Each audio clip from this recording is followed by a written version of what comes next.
Hi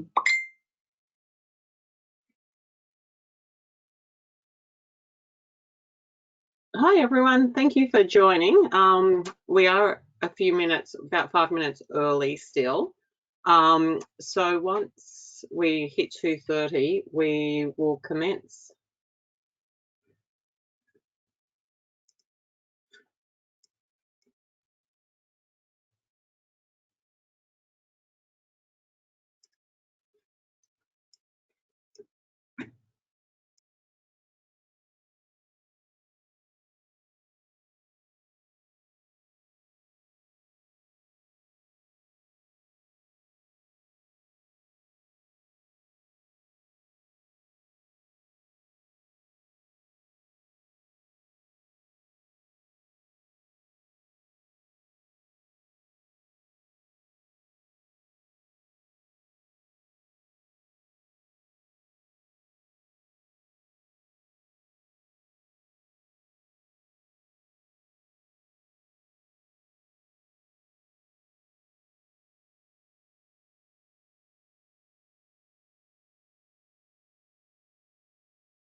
Good afternoon, everyone. Amanda Carter from AMPC. Thank you very much for joining today's meeting. So the idea behind these are, obviously we cannot currently do the network meetings because of COVID and our inability to hold large functions and also to move around places.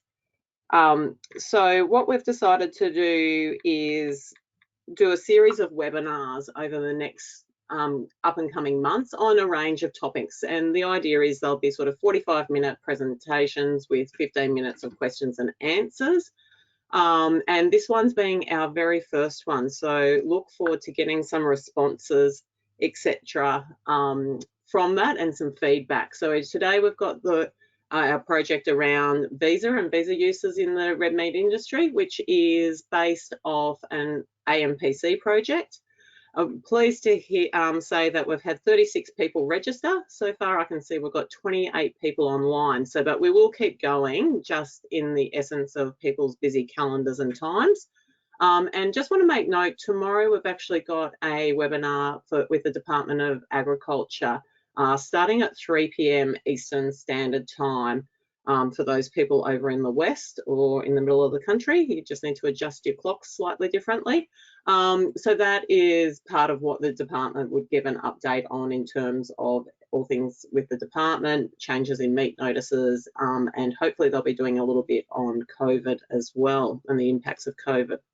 So just some housekeeping for today. So one of the functions of this, and we're still learning this system, is there is the ability to ask questions. In your drop down menu, you'll see a question area. Now, all the attendees actually can't speak through the presentation, but you have the ability to ask a question, and I'll be able to send those to the presenters and hopefully I'll be able to answer them. Now, if we don't have the time to answer all the questions that may be asked, feel free to send us, feel free to send us the questions, and then if we don't get to all of them, we will answer them afterwards. I can see there's somebody having technical problems with audio. Can everyone put their hands up if they can hear me? There's a little hands up button that you'll be able to raise your hand.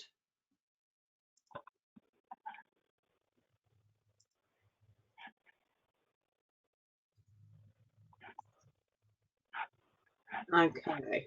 All right. So, so the basis behind this project is that when we went around, AMPC went around to a number of our members and through the network meetings to find out about what the top 10, or we came down to a top 10 issues, and one of them was labour.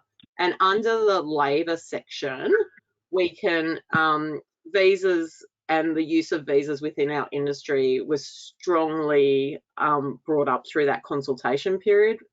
And so what AMPC decided to do was to try and understand a little bit more around visas and what the issues are. So we engaged a provider to speak to a number of our members. There was a forum held in Tamworth, and today we'll actually give you a bit more information around what the results from that project was. Out of that project, it was really quite interesting, some of the results and some of the recommendations. So what we've been doing from AMPC point of view is we've been discussing with Amick in terms of what these recommendations look like and what further research we may need to do to be able to help that moving forward. So we are now just about, stage 2 has just been approved, and we are going to start stage 2 with a kickoff meeting between KPMG, who will be the provider, Amick and AMPC, hopefully within the next week or so. So with that, I might hand over to Evie Murdoch from KPMG, who's going to lead the webinar now. Thanks, Evie. No problem. Hopefully you can hear me. And if you can't, Amanda can text me and say no one can hear me.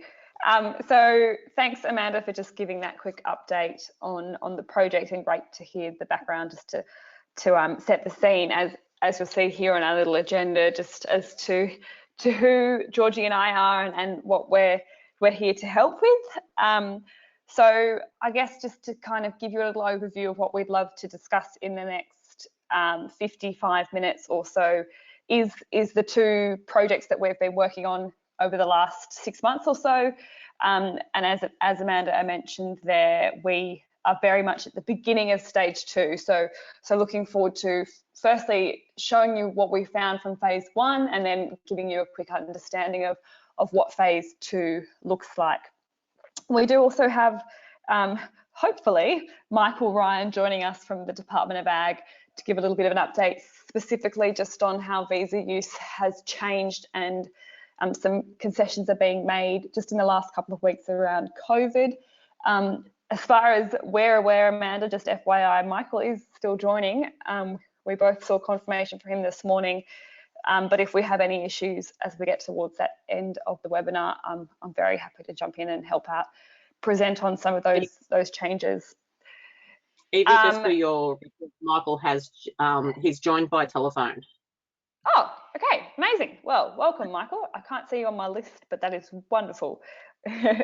Thanks, Amanda. Can I speak? No. Yes, I heard that.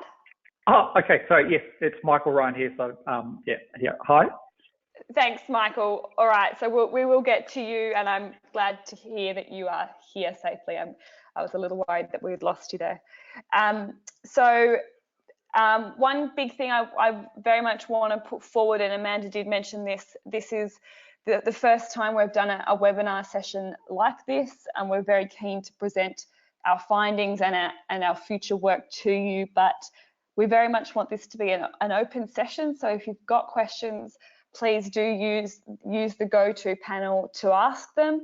Amanda can fire them off to Georgie or myself, depending on who's presenting, and we'll do our best to answer them here on the spot. And if we need to revert back to you, we definitely will. And we've also left some time at the end to answer questions if there are still some questions remaining.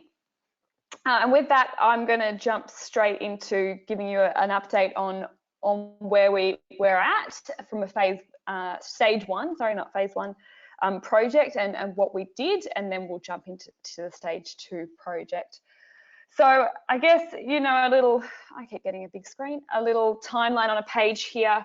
We've done 3 pieces of work over stage 1 of the project for AMPC so far to date. They've largely centered around the research piece, understanding on the ground from you yourselves as processors and as stakeholders or HR advisors in the industry itself, and then forming some key policy recommendations from that initial piece of work. And you'll start to see as we present some of these findings back to you where we've made recommendations for future work, and that's where we get towards our stage 2 project. So understanding more about the data that we need to capture and how we can do some extension activities both with government but also from an industry point of view as well. So these are just the things we're going to run through today.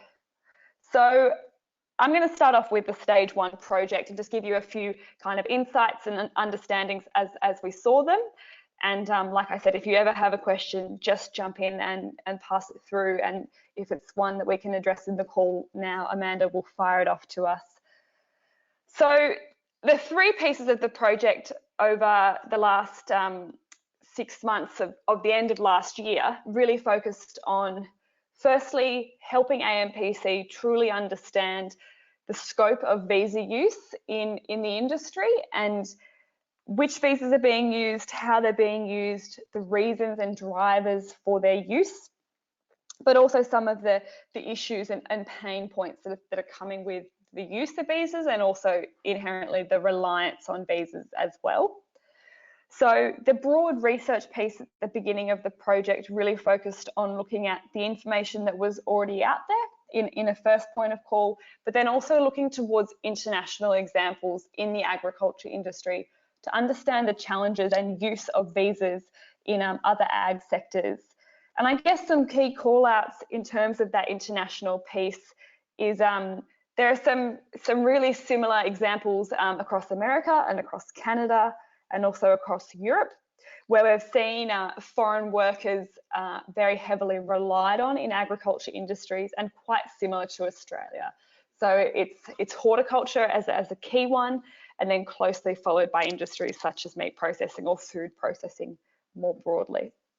If I bring it back to what the research really showed us from an Australian and AMPC and meat processor point of view, there's a really heavy reliance on the common 417 visas and I'm going to use the typical term, the 457 visa, which is now the 482, and also through visas being used through meat industry labour agreements, so the MILA. So you're looking at sponsored skilled labour coming through that program as well. So what we really did just through that research was look at desktop information that was already out there, surveys that AMPC and Amick have already done, and just started to build a picture of what we understood was the scope of visa use. That information base really gave us the understanding we needed to build a survey of questions to take to a number of stakeholders in our stakeholder engagement process, which is the second piece of work we did there. We discussed the research that we'd undertaken and the scenarios that the current processes have with approximately 20 processes. Those processes were identified by AMPC. Most of the interviews were conducted via telephone. We did have a couple of face-to-face interviews. The purpose, like I mentioned earlier, was to really test the findings that we'd had from that desktop process and consult with you directly as processors to better understand some of the really on-the-ground pain and gain points related to the visas. So what I mean by that is we really wanted to step from actually understanding what visas were being used, but to understand the intricacies around things that you find really, really beneficial about the visas, and then also those things that you were finding concerning or frustrating. I think this was the most interesting part of the project for us, because it really allowed us to get that on the ground insight and for you to really challenge the current way in which visas are used for the industry directly to us as KPMG, and in a way that was beneficial because we're a third party who could help process that information and share it back to you in a clear way. So I'm hoping that you will also be able to have a look at the report which AMPC publishes online, and you'll see some of the really detailed insights. But I'm just going to provide a little summary across 3 of the key areas this afternoon from that insight process. So the first one was just a demographics question, and that was really so that we could understand the scope of your businesses as processors and the reasons why you were relying on visas. So that those questions in the demographics section of our consultation really focused on size of business, throughput, number of employees from a general point of view, where you're getting your supply from, where your demand is going to. So that could allow us to understand some of your reasons for using visas. The second piece of information that we captured in our survey was around your workforce. So these questions really focused on understanding your workforce as a whole, and generally understanding things like your source of labour, your ability to secure labour, the kind of issues that you may or may not have with retention, things like that. And then also understanding the last, third and final question around visa use itself. And this is where we really honed in on, from your workforce and the types of visas that you used, what is the cost of using those visas to you as a business? What type of duration do you look for out of the visas that you're going for? Do you have issues with processing time or application time? Do you find it easy or difficult to use the system to process visas or secure visas from the government? Do you have issues with rolling visas over when the opportunity exists? And also, can you secure permanent residency for those that are interested in that option. I think some key things from those 3 survey questionnaires are really around the nuances relating to visa use in the industry. So we really found some key insights that relate specifically to the cost of visas, not directly related to actual application, but around the additional things that you as processors have to do to set up and secure the labour coming in under the different visas. So things that I would draw attention here to are cost and time to secure a meat industry labour agreement, a MILA, facilitating actually sending someone overseas or using a third-party provider to look at the qualifications of someone if they're coming in as a skilled labourer through a MinTrack assessment, looking at things like the TISMET and how much you have to pay your visa workers under that TISMET threshold and whether that was appropriate or not for your business. And we heard lots of anecdotes around the TISMET being higher than the typical salary or wage that you would pay some of your local staff, and that creating an imbalance in the workforce. And we also heard lots of anecdotes about the issue of leave as it relates to the TISMET. So if someone has exhausted their leave allowance under the TISMET, if they continue to not be able to work due to sickness or similar issues, then their pay has to be topped up to the TISMET. So that's an additional cost. And then one that I really want to draw attention to is the SAF levy, the Skilling Australia Fund levy, and that particularly relates to the MILA as well.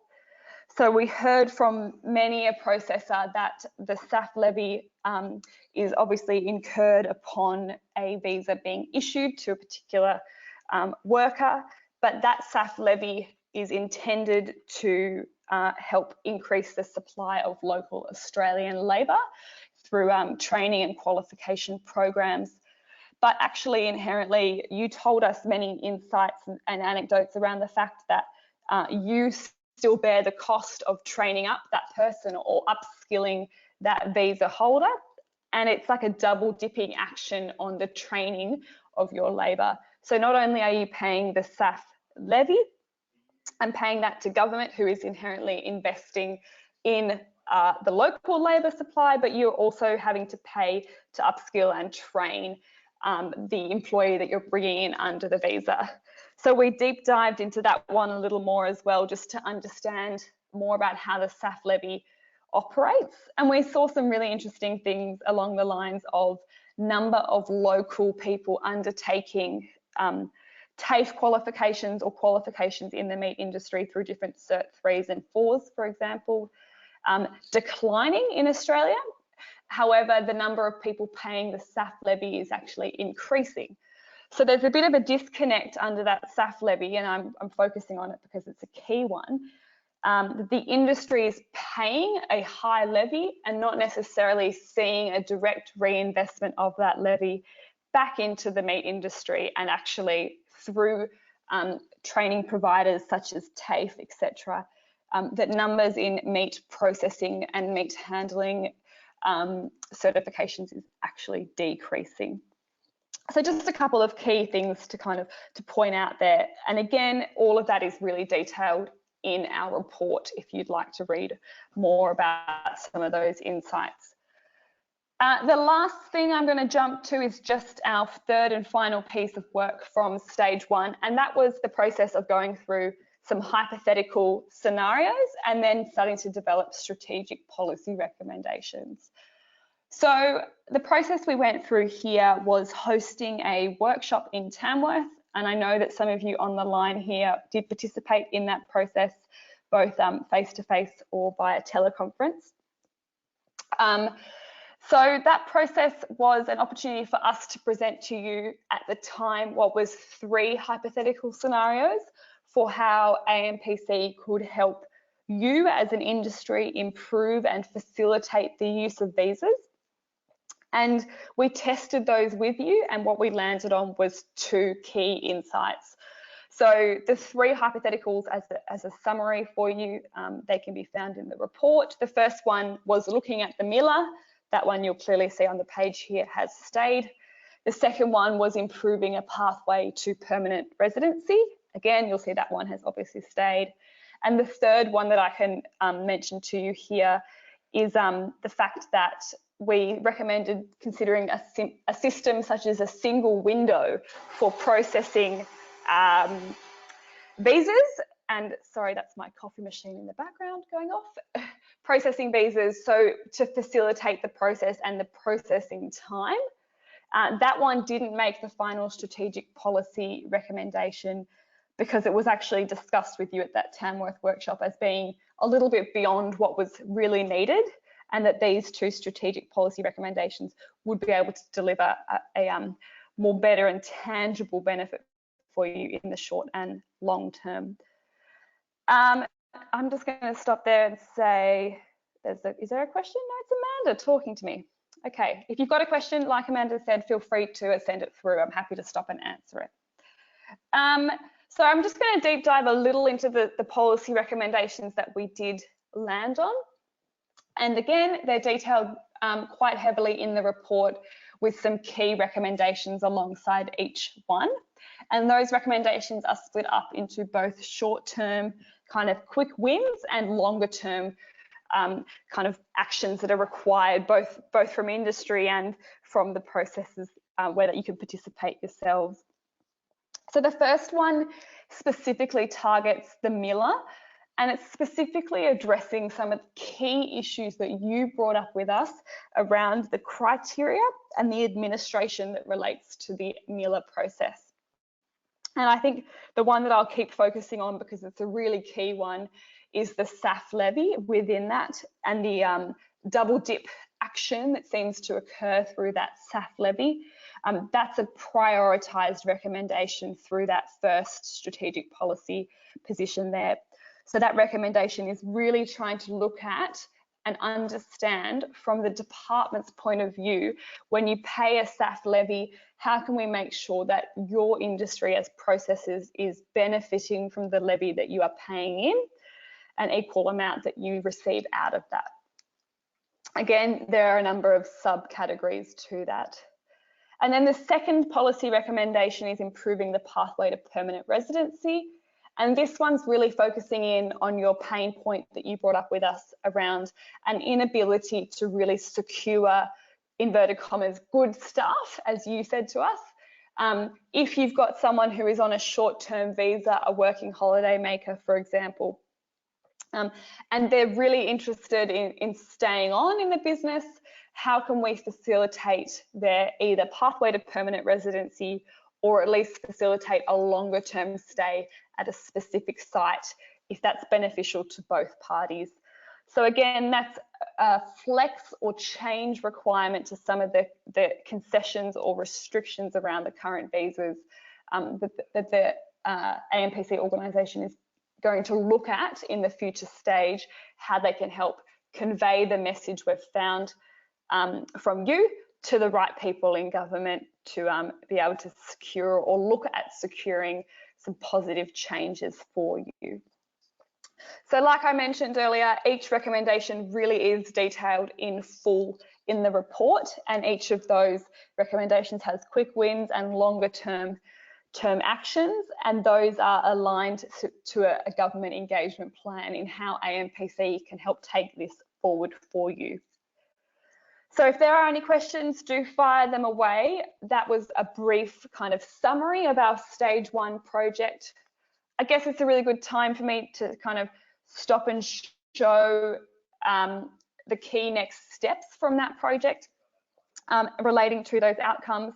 And you'll see directly when I hand over to Georgie in a second how the stage 2 project by AMPC that's about to commence in the next week really targets some of these actions. So I think it's a really tangible example how AMPC has taken on board some of your requirements and acknowledged some of your issues through the stage 1 project, and is really investing in working on those for you through the stage 2 project in an ongoing way.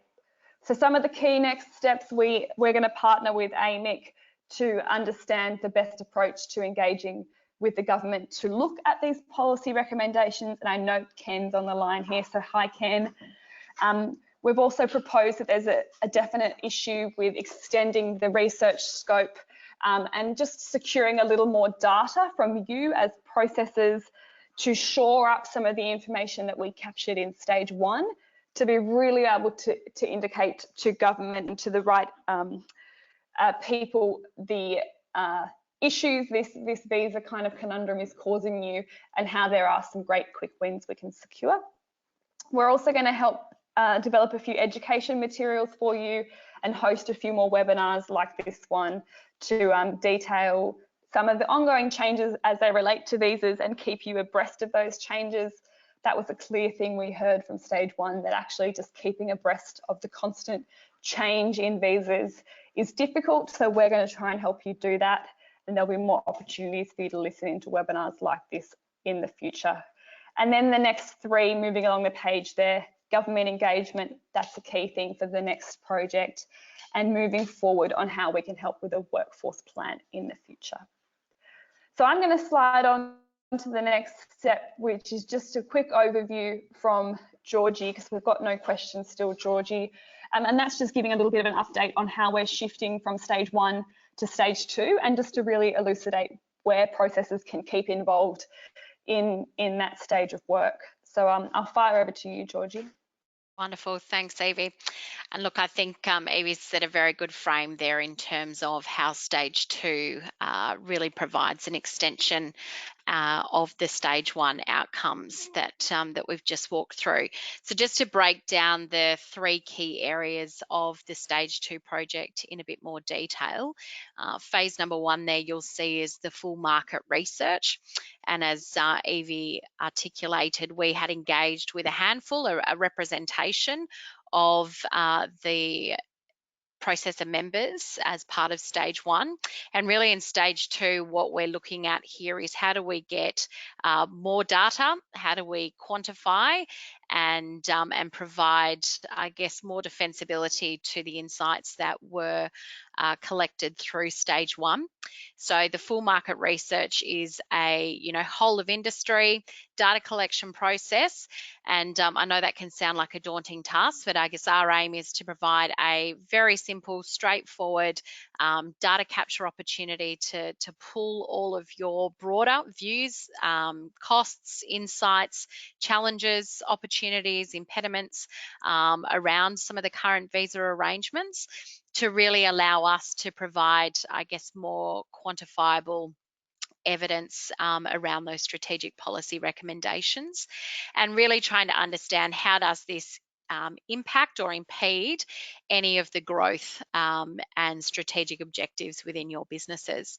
In addition to the full market research and acknowledging the broader environment we're operating in, and noting we'll come to COVID in a bit more detail shortly, also through this process, given the timing, we'll look to capture some of this immediate impact and considerations with the COVID context laid over the top, so that we really have a strong view as to what we're projecting as the ongoing needs for the sector, given this unknown operating environment and how long the time frame will last. So that's the full market research piece. As we've detailed there, we'll be launching that over the May-June period. And I guess our request and ask of you is that, you take the time to participate in providing the information back through that survey process. At the end of the day, the data we receive, we are only as strong as the information that is provided. You are providing that information to KPMG, and it is being provided in a de-identified fashion. It will be aggregated, so it will not be data shared and be able to be identified back to individual businesses or individual organisations as such. So please note that will be a confidential survey process direct to KPMG as an independent platform to collate that. The next piece there that we touched on is around that government extension. And the, I guess, emphasis of the government extension is really how do we have, a focused conversation and communicate the insights and the findings from both stage 1, but also the additional information we'll receive as part of this sort of full market research that I've just outlined. Again, as Evie articulated, there's clearly a broader role here and function for Amick and their role along with AMPC as the investor in this R&D to really communicate the insights from this research process with the government as a key stakeholder of AMPCs. But I think the emphasis here is how do we coordinate and collaborate the conversation and discussion with government, to ensure that, the areas that are being sought for consideration to support the industry workforce needs are communicated in, a timely and constructive way with the government. And of course, as Evie articulated, the strategic policy recommendations we covered in stage 1 clearly formed the key conversation point as part of that government extension and communication. And then following on from there, clearly, how we continue this dialogue with you as the industry, close the loop around the insights that, we gather out of that full market research phase. I think that will really start to be a next point where we come back to members and share with you, what was, I guess, further validated or some of the additional insights from that market research piece. But in addition, we'll have a range of education materials that Evie referred to, fact sheets, where to go, information that really is of relevance to you as a processing sector in terms of navigating what is, the visa system and what's available to you. They'll be done over a format of some stage maybe face-to-face if we get back to that, but clearly through these forums such as webinars and ongoing communications through some of AMPC's communications channels. So they're really the 3 key stages, as you'll see with the timeframes across the bottom, as we outlined, aiming to get that underway in the next week, and then quite fluid in terms of the engagement piece with industry off the back as we sort of transition into the next calendar year. So please, if there are any questions on stage 2, whether you do have any today or going forward, of course, Amanda is the key contact in AMPC if you'd like any updates along the way in terms of where we are, but really do keep your eye out on that first phase being the full market research, which we'll be aiming to get to you in the next sort of 4 weeks or so. All right, I don't think there's any questions that have come through. So Evie, I might get you and Mike to jump back on in terms of where are we now around visa use. There have clearly been some key actions and considerations from the government, Mike, in terms of, flexibility around visa arrangements in lieu of COVID. So I might give you just to give a context from the department and the lens within which you'll cover some of these sort of COVID updates to the members on the line. Sure. So I'm Michael Ryan. I work in the agriculture department on, essentially we've set up a small team to deal with agricultural workforce issues during the COVID crisis, and I'm heading up that team. It seems like an age ago, but it was only 6 weeks ago. It was very evident that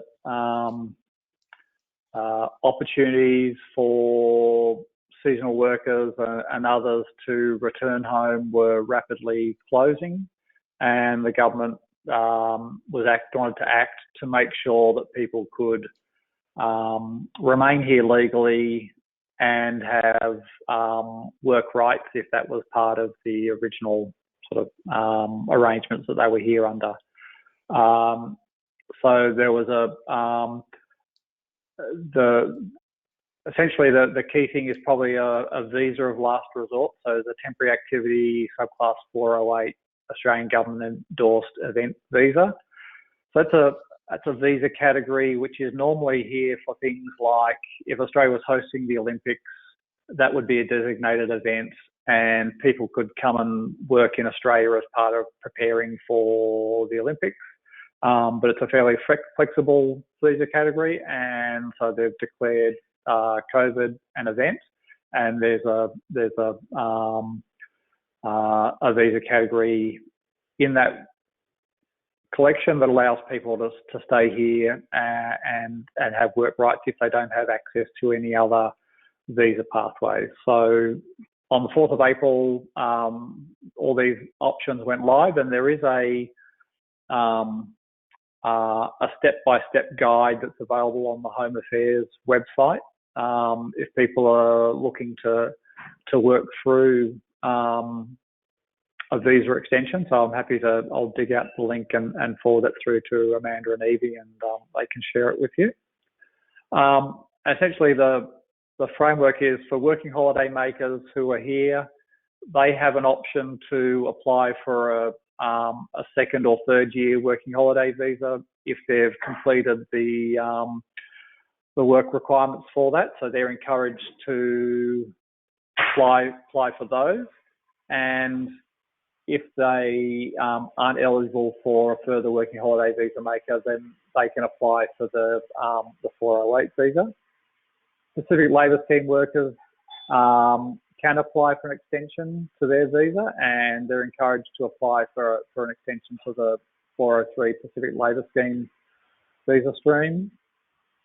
Seasonal workers can't apply for an extension while they're here, so they need to apply for the 408 visa. There was a little bit of, I guess, confusion about, particularly if people are moving around within Australia. There was some discussion about a 2-week isolation period before people take up a new job, and primary industries ministers were given delegated responsibility for overseeing the implementation of these new arrangements by National Cabinet. And on 14 April, primary industries ministers had a meeting where they went through the different arrangements that states and territories were implementing to manage their risks. And the key clarification that came out of that was that the 14-day isolation period is only required where it's a state requirement. So it's not an additional requirement that sits on top of any state requirement. So the states have looked at the risks that they're managing and the current spread and their own specific circumstances, and based on their chief medical officer's advice, they've come up with particular arrangements that suit them. And so the idea about the 14-day self-isolation period has become clarified that it only relates to movements within or between states where that is a requirement for the state that people are moving to. Important to note that labour market testing requirements have stayed in place. So you appreciate that there's significant number of displaced Australian workers and a keen desire to make sure that where there are qualified Australian workers who are applying, they're given first preference. So those requirements stay in place. But and I think this is something where if people are looking at these things, it's very important that they engage with Foreign Affairs or Employment, Skills and Education, depending on whether it's a Pacific Labour Scheme or Seasonal Worker Program visa holder, to work through those things. But my understanding is that the existing labour market testing that's been done has a finite life, and it doesn't need to be redone simply because someone's applying for a new visa or a visa extension. If that labour market testing which has been done still is considered current. So I think it's very important that people engage with those two departments to talk through that. I think it's, yeah, that's probably, I'll wait and see if anyone's got questions. Thanks, Mike. And if anyone does have questions, feel free to shoot them through. Mike's here to answer them if you've got them, or do send them through later, and we can assist where we can. And I thought, look, it's a really interesting time and opportunity, and I wanted to just spend a couple of minutes reflecting on that. So I will do that in terms of opportunities and implications of COVID and how it relates to visas for a second, and that might give you a chance to ask any questions if you do have them. So use the feature if you do want to. Evie, there is kind of three key things I think that. Oh yeah, thanks Amanda. Jump in. There is one question from Ken McKell to Michael. Is the working visa or the 408 visa allow them to work at the same site? Yes. So my understanding is that this would be for the seasonal worker program or the working holiday maker program. So with the seasonal worker program, people they've tried to carry over the strong linkage between the sponsor and the visa holder. So people are expected to stay with, and I can't remember the exact details about for the seasonal worker programs what comes over to the new visa, but people are staying with their approved employers, and there's a strong linkage there which continues to be managed, and people are working with the education department. For the working holiday makers, the limits on working with the same employer for 12 months have been waived, so people can stay with the same employer. Yeah, I'll echo that, Ken. You know, when I've been looking at the research as well, the 8503 or 7, top of my memory, restriction has been shifted in regards to that 6 to 12 month single site restriction. So I think that answers your question from both Mike and I. But as Mike raised, there is still certain requirements that Department of Education and Skills or DFAT is aware that that's just been kind of maintained in terms of the single site. That's all. So there is requirements, but there's been concessions made. So hopefully that answers your question, Ken. Happy to assist more offline. I'm sure Mike is too. Yep. So I just thought I would reflect on 3 kind of opportunities and implications that we as a team have kind of identified out of this COVID scenario, and still relating to our visa project. The first one is that the government has been quite proactive, as Mike's mentioned, in making the concessions where they've noted and seen the issues coming, particularly as they relate to international borders being closed. But one thing that has been raised by the department is that there is a lack of data from the meat processing industry on the extent to which visas are used and relied upon. So I actually see this as a great opportunity for this project, both with the information that AMPC is now able to provide, even from the stage 1 point of view. But as we'd come to do this market research piece, as Georgie outlined in phase 2, we really have an opportunity now to get the accurate information and the data required to be able to really detail the implications of changes to visas, and the opportunity is now, because COVID is really highlighting the impacts on industry as visa concessions are having to be made quite quickly and rapidly.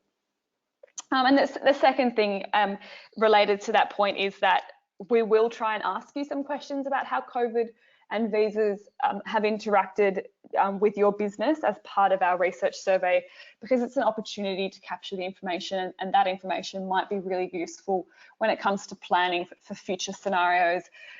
Heaven forbid we don't have one like this again, but just in terms of workforce planning in itself. So we have a good opportunity here to capture the insights on what COVID has meant for you in terms of HR or workforce, and obviously in particular visas. The second point I had here as an opportunities or implications kind of key call out is something that Mike mentioned, that local labour in many instances is increasing, where typically we know you've reported to us that local labour and interest in working in an abattoir or a meatworks is a little lower. Well, now there's quite an opportunity to leverage some local labour where other industries are having to slow down or shift or shut in both the short and long term. So I guess that's just an obvious one in many ways, but an interesting call out in and of itself. And then the third one that I had there is just around strategic policy recommendations that we made from stage 1. We had that recommendation around a pathway to permanent residency. And there's quite a unique scenario going on around us as it relates to our reliance on international workforce and visa holders in the meat processing industry, and to actually understand, is there a number of people who are in the industry now who are from overseas who could be really good candidates for permanent residency but aren't eligible for it under their current visa arrangements, and how could we actually create a better pathway to permanent residency for those people, particularly as they've stayed through this period of COVID. So just a couple of interesting kind of comments from us in terms of obviously the changes and the concessions that are having to be made, but where it ties into this project. And we very much want to hear from you in our market research piece on the implications it's having through a heightened way through COVID, and where you're having to make changes because of that. So just flagging that with you. So that really is an end to our presentation as we officially had prepared it. We'll emphasize again, very happy to take questions, and we do have another 10 minutes or so to take those questions, so fire them away. We really want to put forward to you as the processors and the audience here to challenge the thinking, and if you think certain aspects of both the presentation today, but even in the report, really resonate with you, or you really agree or disagree, then take the opportunity to share those thoughts with us. The insights that you share might help us refine and shape the messaging for the government extension piece as it's taken forward by AMPC and Amick. So this is the opportunity to share the information, if it's directly to Amanda or to Georgie or I as the project team helping here, or if it's just in the survey when it comes to you in the next 4 weeks or so. We just want to put out an emphasis on you to participate where you can. This is the opportunity. So to drive that message home. And the second one is, a big part of this project is you.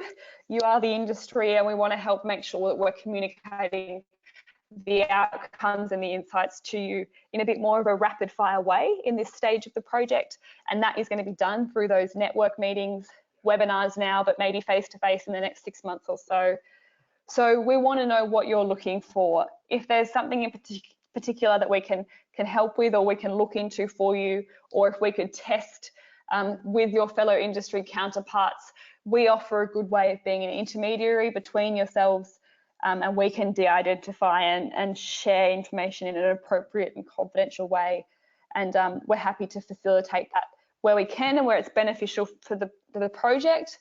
And we really want to make sure these future webinars are targeting in on specific aspects of both the project, but visas more generally for you. So if you need specific information on something, then please ask for it. We'll do our best to obviously do the research and the engagement that's required beforehand to make sure we can get the right answers for you ahead of time.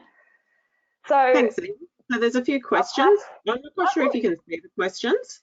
I can't. So I might just read them out. So it's this one's probably directed to Michael as a follow-on from what Ken asked before. So Ken's asked, Okay. in terms of his question earlier around if they can continue working on the same site, he's asking, is it for the 417 workers, are they able to be on the same site for more than 12 months? Are you there, Michael? Michael, still? Yep. Sorry, I was just unmuting because there was a bit of background noise in my place. So it's a 12-month visa, and the condition on people. So previously the restriction was maximum of 6 months, and under the new visa they're allowed to stay up to 12 months. So, and my understanding, so if the question is about they've been with you for a few months and they're now moving on to a new visa, my understanding, and I'm not from Home Affairs, so I can follow up and confirm it, but my understanding is that the period resets with the new visa. But if that's a concern, I'm happy to get definitive advice from Home Affairs.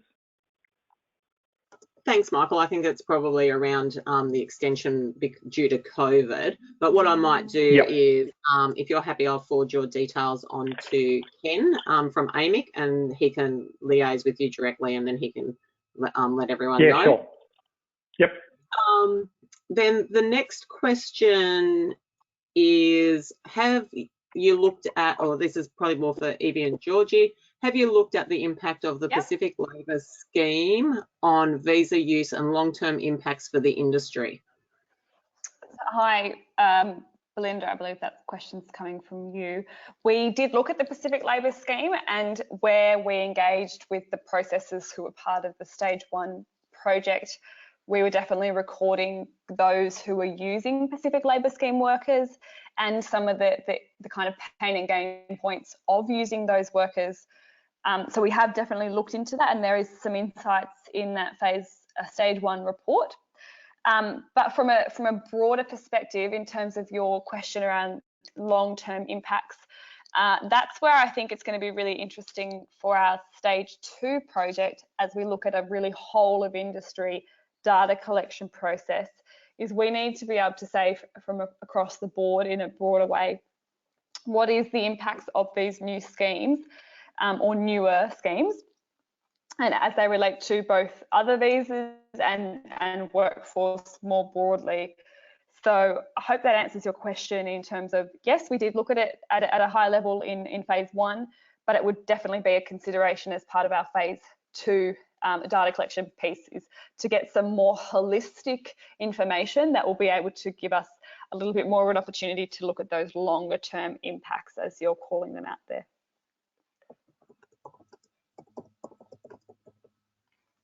Amanda, I can actually see some more of these questions here now, so if you want me to keep going.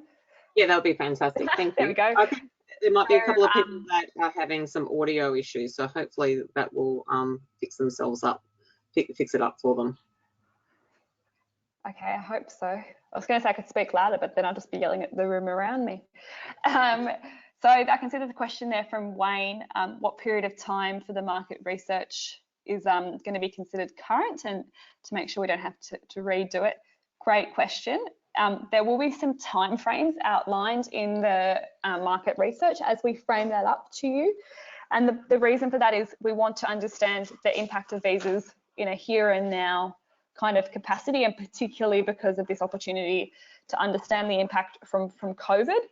But actually more broadly, we want the research report to show the impact of visas in your more typical operations from a day-to-day perspective. So not necessarily how it might be in the here and now, because we acknowledge that there's some people transitioning onto these special temporary event visas, and that's obviously not a normal kind of business as usual response. So to answer your question, there'll be some timeframes specified in that market research, and it will be historical in terms of the information that you can provide us, and we'll outline the dates and times.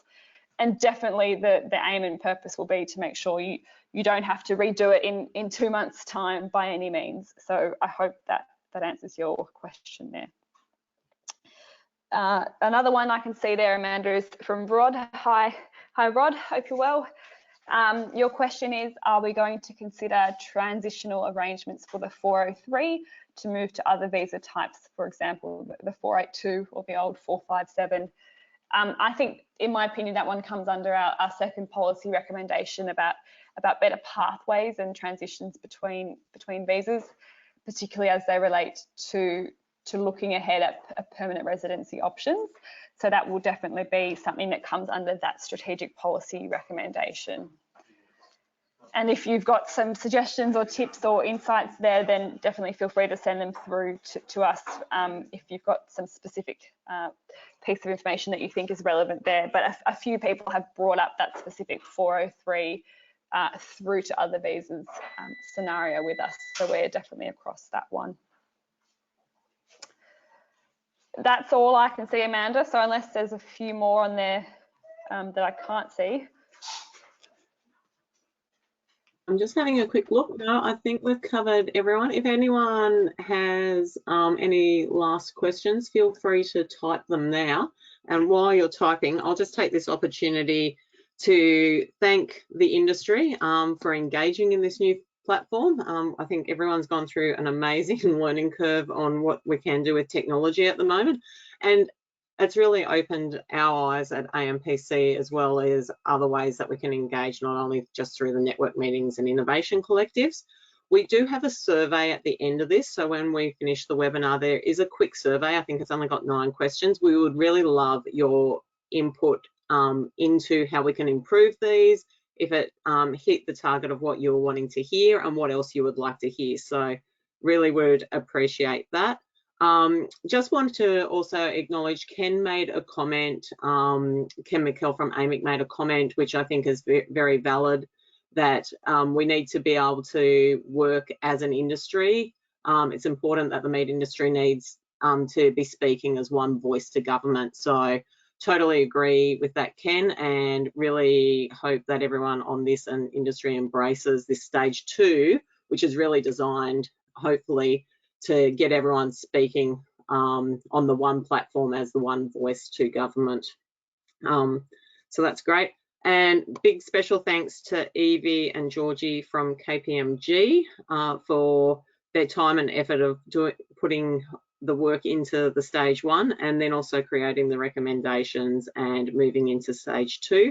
And also to Michael from the department for freeing up your time to be able to give our processing industry an update on what is happening, especially in terms of visas and around COVID at the moment.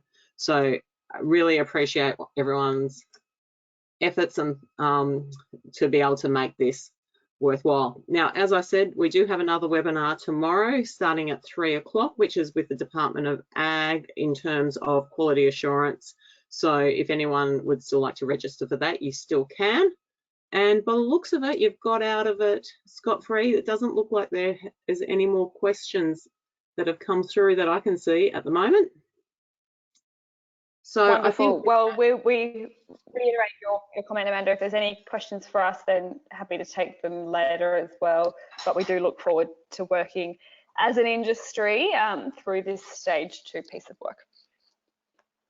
excellent. Well, thank you everyone for taking your time out to participate today. And there will be a survey as we close off this webinar now. So thank you very much. And feel free to get in contact with me or anyone that's been on here if you want to discuss further. Thanks, everyone. Cheers. Thanks so much. Thank you.